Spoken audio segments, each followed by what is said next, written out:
Hello, everyone. And hello, Helen. Welcome to this interview. I really, really appreciate your time.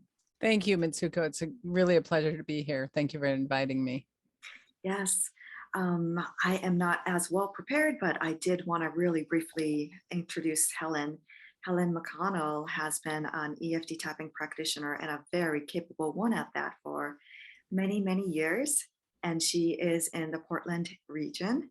And recently, I had the opportunity and honor to participate in one of her 3-week grief tapping workshop.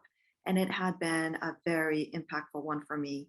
That was the end of 2021 into the beginning of 2022, was it? Yeah, and yes, exactly. End of 2021. Mm-hmm. And so I reached out and asked Helen if I could do a little interview so we can share more of what she does and all the beautiful work around tapping. So thank you once again for joining me today, Helen. Thank you. I'm always happy to talk about tapping. Let's get started with what got you into tapping in the first place. Oh, it started a long time ago, probably 12 years ago. I was introduced to tapping. And I think I'd had an experience with it even before that. But at that time, about 12 years ago, I was thinking about going to acupuncture school. I was ready to change my career. I wanted to do something that could be more impactful on humanity. And then I got this tapping email with a video in it, and I tapped along, and I felt the results in my body. And I thought, I don't know what's happening here, but I like it and I need to learn more about this. And I was hooked after that. And then I trained and got certified. And now this is what I do for a living. Hmm. Wow. What has happened at that time when you just tapped along the video?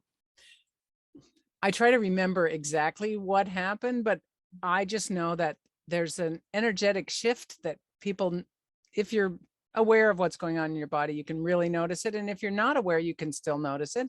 And you may not even notice it, but it still happens. It's an energetic shift. I would call it like a lightening Mm. of my energy.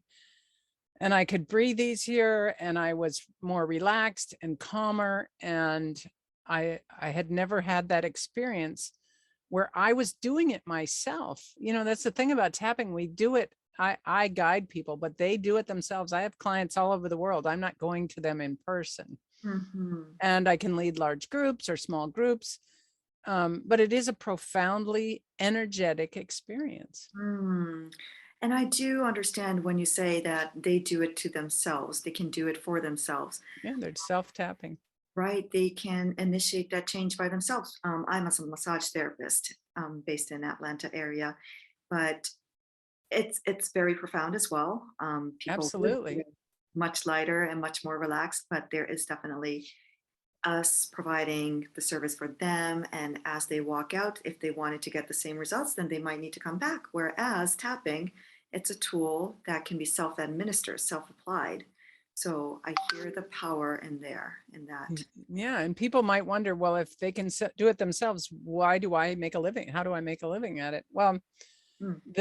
the thing is, we can self-administer tapping, but I always tell people I have my own tapping practitioner, because humans, we hide from ourselves. We hide right here behind this safety zone. Mhm. And it really does take someone else holding the space and asking questions or prompting me to be able to get past. Because when I turn to look in my safety zone, there it goes with me. It stays with me. So I need someone else to help me get to the deeper levels. So when I work with people, I'm helping them get to deeper levels, things that their mind won't allow them to get to Mm. That's a really, really good point, I guess. in And a safe manner. That's the thing. It's very safe. It feels very, you don't feel like you're being attacked or something. It's just a way of asking questions that allows the client to kind of go, huh, hmm, hmm, and we get deep into the unconscious mind. absolutely.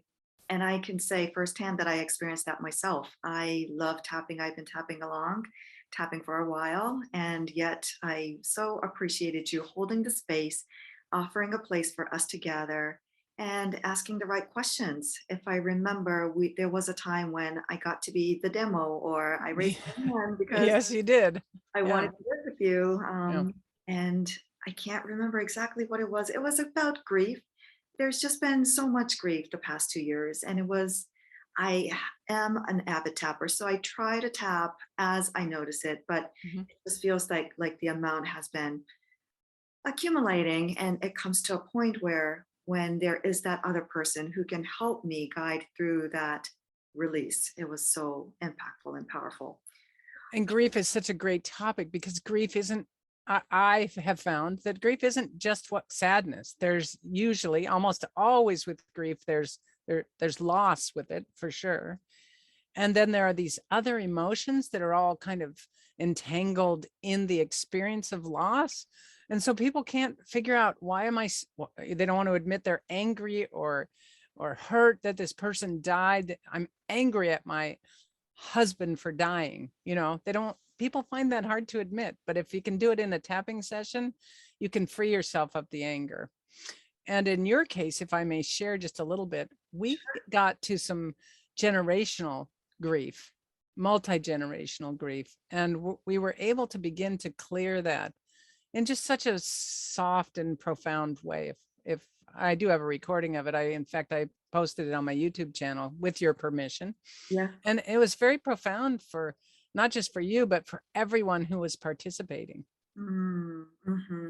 Yes, I would love to share that with the listeners too, if we can have that YouTube link later on. Yeah, we'll post it with this video for Let's sure. do, let's do that.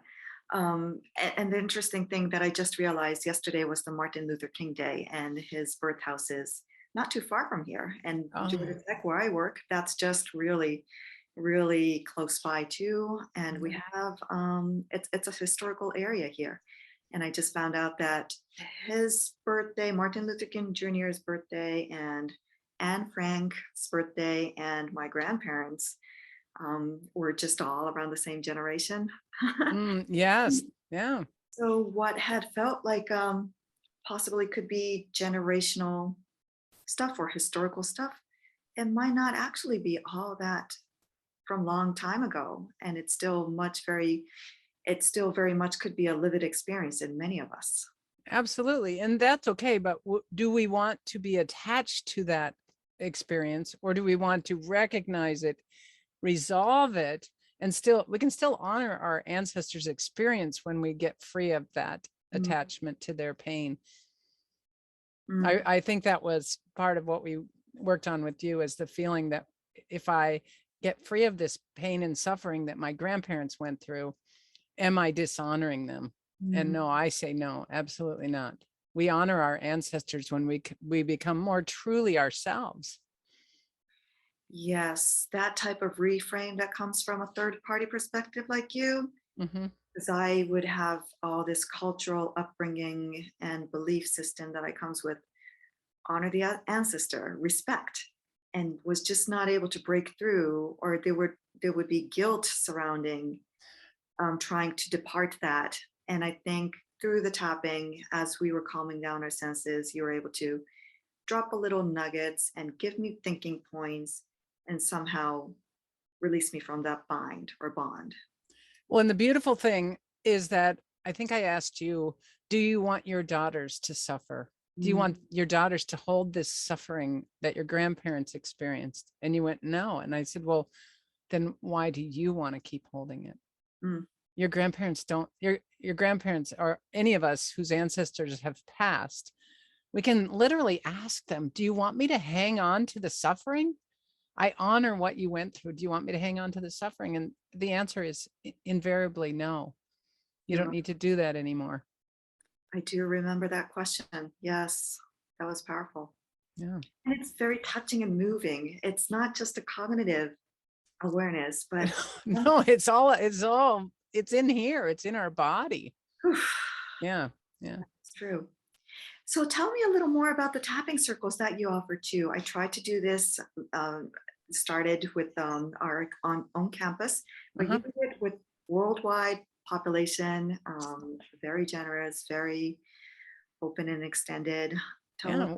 more about. Once a month, currently once a month. I've been doing this for, I think, 6 years now. I used to do it live and in person, but then thanks to COVID, and I'm grateful for this, I do it totally on Zoom because now anyone in the world can attend this once a month tapping meetup. And Meetup is an online organization. You can find Portland Tapping Meetup there, or we'll provide the link. Anyone can join, it's free. And what you can get in that monthly tapping meetup, we meet for 90 minutes.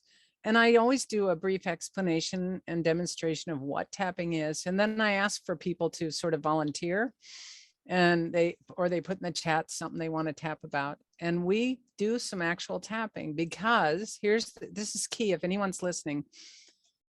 You have to actually try it to experience the shift. Mhm. It's so easy, but it's not a religion, it's not a cult. There's a ton of science that backs this up, but you actually have to do the tapping. And so I get people to tap along.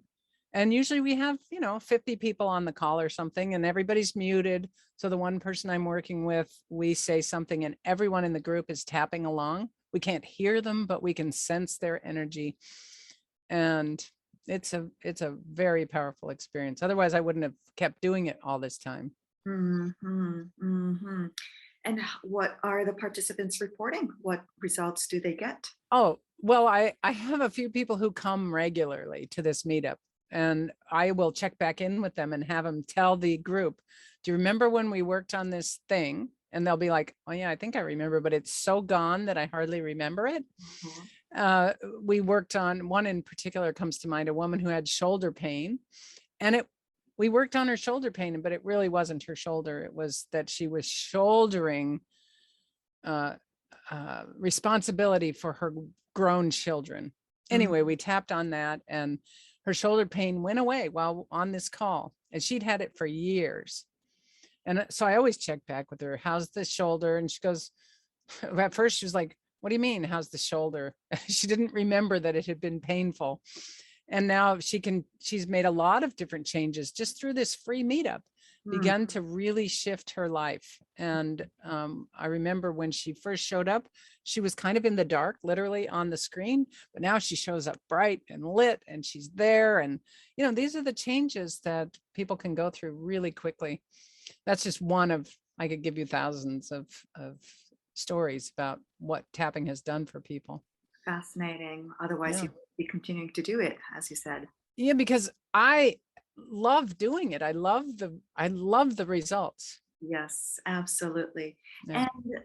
And in all honesty, that's not an experience that every single person gets, or what would you say about No, I would say this is what I always tell people. So I have seen what we call the 5-minute miracle, where somebody changes. I was doing a live workshop one time, and a woman in her 70s came, and she experienced a shift so profound it changed her. She was in her 70s.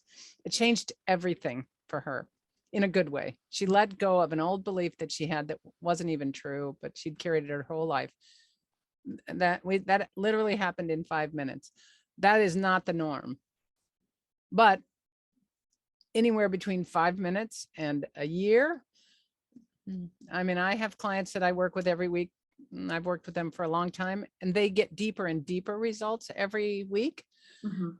So somewhere in there, I usually tell people to plan on about 5 to 10 sessions to get, if you've got PTSD or an old trauma that you want to be free of. 5 to 10 sessions privately or tapping? Yes, privately. I don't do a lot of PTSD work on these group calls, because PTSD, when it gets activated in people, they feel kind of out of control. And I can't manage each person. Mhm. I would say, I mean, trauma does come up, you can't help it, but and you'd be surprised. We could be tapping about the color blue and somebody could be activated Mhm. for their trauma. But no, I generally recommend private sessions for severe PTSD. And I have done a lot of that kind of work. Yeah. The results, this is what the big message I want to say to people is, if you have PTSD, either personal or generational, it can be resolved. It doesn't have to just be managed. And that's what our sort of current mindset is. Oh, I want to manage my PTSD. No, I want you to be free of it. And tapping does that. Right, right. I Yeah. share that. Yes. So the way that we do our tapping circles, it's just 30 minutes. It's just touching the surface. We're not even really activating a lot of the stress. We're not going deep into the stories. We're just mostly touching and breathing, focusing Mhm. awareness with the stress on the body and around the bodies, and just the calming, gentle, self regulation type of tapping. And it sounds like your 90-minute tapping is a little more different. Would you be able to elaborate a little more on how that could benefit the participants? Absolutely. So you're talking about the TTT, right? Right. Yeah. TT tapping, trauma tapping technique, touch Yeah. and breathe, different names, but yes. And because you're doing it silently, you're not using any words, each person can really regulate what they bring to the healing surface, right? And it's great for stress, daily stress and things like that. I the type of tapping that I use, EFT, emotional freedom techniques tapping, uses words. Now I have a ton of tools in my toolbox, lots of different protocols. But the words, if you want to go deep, sometimes I think we have to use words just to to put words to what you've been holding on to in the shadow, Hmm. and giving it a voice, if you will, and letting all those emotions come up and out. So people, I like them to know that when emotions come up, and sometimes clients will cry, but they're never rolling on the floor in a ball, like, in the fetal position, because they're tapping while they're doing it. And I say, let those emotions up and out, up and out, up and out. And then you don't have to go. Um, my ultimate goal with my clients is to find long-term inner peace and calm. So I say, whatever technique you can use to get some peace, use it. Hmm. And the more you use it, the more you'll build on your peace. And that's what we want, long-term inner peace. Yeah, that is really, really powerful. So, what in tapping allows for people to not go into that fetal position? I have that experience. Just so painful physically, emotionally, all Hmm. over, that you just have to curl up in a ball and still you feel like you don't have the control. Right. Why does tapping help people from going in there and still resolve? Well, again, when we tap and have emotions, negative emotions, when we tap, we often bring up negative emotions and we tap. It's like sending a new message to your nervous system that says, I'm having this feeling, and it used to cause me to curl up on the floor in a fetal position. But here I am with Helen. And right in this moment, I guess I'm okay. I mean, that's a really basic description of what begins to happen. And Mm, then the nervous system gets rewritten so that we begin to manage our emotions, not try to stuff them, not try to control them, but actually manage them and train them to. It's like training a puppy. You want your emotions to serve you, not to run away with you. mhm, And I always say there are no bad emotions. You can be angry, you can be enraged, you can hate somebody, but I don't want you to hold on to that. mhm. Because that's when those negative emotions become problems and they become disease in the body. It's when we hold on to them, and we think we're holding on to them up here, but we're actually holding on to them physically in our body.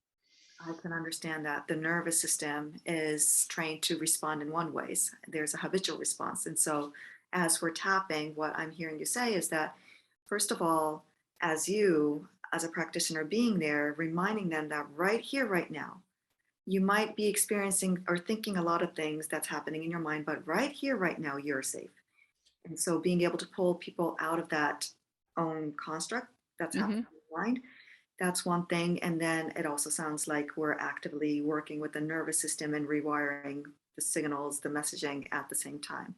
Is that? That's a good description. Yes. And as the practitioner, I'm here and they're hearing me in their head. And I'm saying, I'm here with you. You're Mm, not alone. It's okay. You're going to be okay. It's as if when we were kids, all the times we wanted to be held and rocked by our parent and we weren't, Mm. That's essentially what I feel like we're doing when we go to this work. I'm not their mother and I'm not even there in person, but I tell them to imagine that the arms of the divine are wrapped around them, and that together the three of us are um, calming you, soothing you, protecting you. It's Yeah, very beautiful. Yeah. that is, I can only imagine. So I guess what I'm getting out of this is that as we're having all these self talks in our mind, as we're reliving all these painful experiences, and as we're tapping, you're giving the helpful, supportive words that we were lacking at that time. And we're having the opportunity to override those negative talks with something that's more positive. Right here, right now, I am safe. You Well, are. and something not just positive, but true. It's true. This is the truth. Right here, right now, I'm okay. I'm safe. And people go, what about such and such? And I said, was that happening to you now? No, only happening in my mind right now. I'm worried about such and such. Okay, but right here, right now, I'm okay. I love that. Yeah, it's very powerful. It really is. And I would love for more people to experience that. So, Oh, I have been on a mission, and there are literally millions of tapping practitioners around the world. So I'm not alone in this, but this is my passion to help people um, not only resolve trauma. I've done a lot of deep trauma work with people, but to raise their consciousness. And that's another thing that tapping is so good at, raising your consciousness. And if you don't know what that means, I'm not going to go into all the details, but imagine seeing a higher perspective of life right from where you are. That's what raising your consciousness begins to do. We get uh, higher is the best word I can use, but a greater awareness that we're not all individualized, and we're not really separated, and we are connected, and we can love our enemy and that kind of thing. The deep messages that people just scoff at. Um, I'm a big proponent of forgiveness and finding your stepping into your higher consciousness. I love that. That is so beautiful. To put it in a more simple, maybe daily applicable term, could it be having a little more conscious life, being more mindful and aware as we're going about our daily lives? Yes, and I think that word mindful and consciousness too, they've become almost overused already. These, we put these words out there, and are you doing your mindfulness practices? Well, it's one thing to practice meditation, which I strongly urge people to do, encourage people twice a day or 3 times a day, do a meditation. I do it. But in addition to that, when we leave our meditation, what are we doing out in the world? Are we just reverting back to our old selves, our old unenlightened selves? Or are we taking that with us? And this is where tapping, because you can take it with you wherever you go, it can help bring you back to that level of awareness and consciousness that you want to have out in the world. And Mhm. it's happening everywhere. And the more you become more aware, the more the people around you are more aware. And if they're not, they just sort of disappear from your field, which isn't a mean thing. It's not a bad thing. But I say you can't be miserable enough to help a miserable person feel better. You got to maintain your enlightenment. Mm, mm, And this is true in every religion. I'm not just saying, and I'm not a religious person, but it's true in every religion. That's the message. mhm, mhm. Right. Well, what message can you give to workers like me that has things to process constantly coming in, and it's really hard to take a little break for ourselves? Mhm. Or maybe we could, but it just feels like there's so much to do, and it's so easy to get overwhelmed that there might be even a little bit of guilt for self-care. Yeah. Well, I would say this. I would say, first of all, if you don't have time to take care of yourself, something needs to shift. And I know I was a single mother of 4 kids, and I ran my own business that required that I be there. I know what it's like to feel like you got a lot to do, but take 1 minute for yourself. And I say set the timer and take a minute and make a decision that this 1 minute is going to be transformational eventually. It may be transformational today. It may not be for a while, but that in that 1 minute, you're going to devote that 1 minute to yourself. So you can begin to see what a glorious being you are, and that you don't have to do all this doing. We want to become better beings, you know. That would be probably for really busy people. I've done workshops out at Nike World headquarters is here. And before the pandemic, I went out there and worked with the Nike folks. You know, when you get calmness and inner peace, you're much more creative than if you're struggling all the time, because that struggle puts you into fight or flight. True. Cuts off your creativity. So that's what I would say. Make the time, take the time, use a timer, take 1 minute and then build on that 1 minute, and your life will change. That is a strong message, because we work at a university. If we are to take care of our students and be the service providers that we want to be, it is very important that we're in good shapes too ourselves. Absolutely. And you can share this, you can share things with them without them realizing. I've shared tapping with people without, I didn't say, oh, I'm doing tapping. I would just say something like, there are all these tapping points, so I can pick one and say to somebody,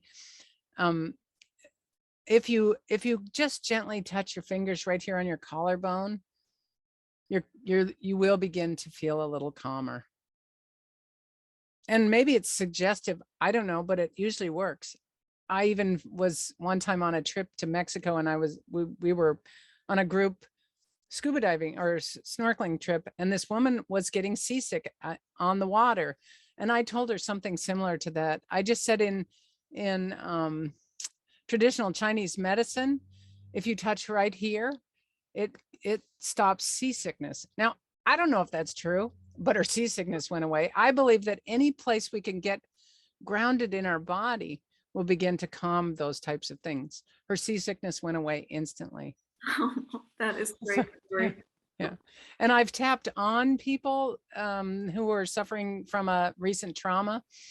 I just said, hey, is it all right if I hold your hand? And then they say yes, and I tap on the side of their hand, and that's all. I don't use all the points. Sometimes I just tap on the side of their hand when they've just fallen or they've just experienced a memory that's uncomfortable, and I'm not their practitioner. I just want to give them some help. Now, I'm not saying everybody should do this, but once you learn how to do this, you can become a light in the world. Absolutely. Just a beautiful light. Absolutely. And we need more light in the world. We do, don't we? Yeah. Yes. Yeah, that calming, having one simple, easy calming tool. And this is just one of the many, but it's a powerful one at that. Absolutely. I am not saying that tapping is the only way, but in my life, tapping is the best way. Mm-hmm. You know, I say find whatever tool works for you that doesn't involve hurting yourself, like drugs and alcohol. That'll calm you too momentarily. But it's not a good solution. It's not a good long-term solution. Whereas tapping can only get better and better and better. Only gets better and better. And I can say that from 12 years of experience. And I am a sober alcoholic. So, I mean, I was sober a long time before I ever found tapping. So I thought I had a lot of it going on already. But tapping just gave me a deeper and deeper understanding of what it's like to be a sober person. Wow, lovely. Yeah. Well, I've really enjoyed this opportunity to hear your experience and all that you do, all that you offer to the world. Where else are good places for people to find you? What services can you offer? And hopefully we can put this with this video, but my website is helenmcconnell.com. All one word, helenmcconnell.com. Right. And you can find a lot about me there, what I'm currently offering, events and classes and courses, and how to work with me or set up just a free consultation. I have a YouTube channel with 100+ videos on how to do certain tapping, and I'm always adding to that library. You can find me on YouTube. Okay. And then come and join us on our monthly meetup. Sounds great. That is the free tapping circle that you talked about. That is a free tapping circle. Yes. Mm-hmm. Wonderful. Very generous of you for spending your time so consistently for the for the calmness in everyone's heart and for the consciousness of the world. Yeah. Thank you so much, Helen. Thank you, Mitsuko, for interviewing me and inviting me. I appreciate it. This has been wonderful, and I look forward to joining more. Thank you.